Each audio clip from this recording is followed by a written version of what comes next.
kurang bisa memahami teman-teman yang lain atau mungkin orang-orang yang mendengarkan dia Betul. itu tidak sepintar dia. Oke. Iya kan? Ngerti sih maksudnya sih. Iya. Ngerti.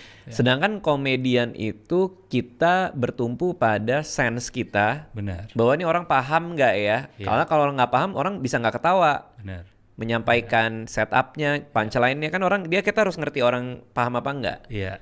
Dan Oke. argumen tadi kan. Iya. Mas Ari tadi kan, argumen itulah yang menjadi payung yang bisa relate dengan orang. Gokil. Tadi sebelum kita syuting, Mas Aji Saya belajar langsung. lama loh duduk di sofa belajar teori stand up comedy guys. Kayaknya emang tertarik banget sih. Aku tadi ngelihat ketika lagi bicara sama Mas Aji, matanya berbinar-binar sih. Oh kayak gini stand up kayak gini.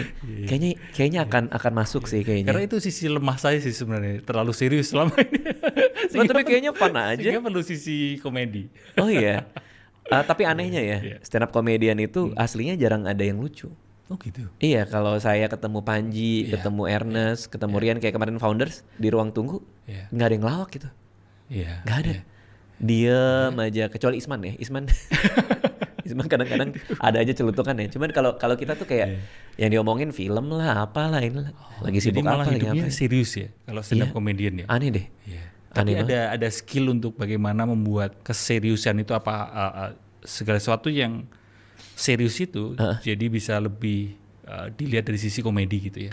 Iya, mungkin karena kalau kita tidak menseriusi hal itu, kita tidak menganggap itu penting buat kita bahas kali ya. Iya. Jadi harus ada keseriusan dalam memandang dunia. Benar. Harus ada ketegasan dan rasa terganggu. Sehingga kita bisa presentasikan ini sebagai hal yang kayaknya aneh deh. Iya. Berarti ada sisi paradoksnya ya. Ketika semakin serius mempelajari suatu hal, muncul keresahan dan di situ pula bisa ngelihat sisi patahnya, sisi komedinya. Bener.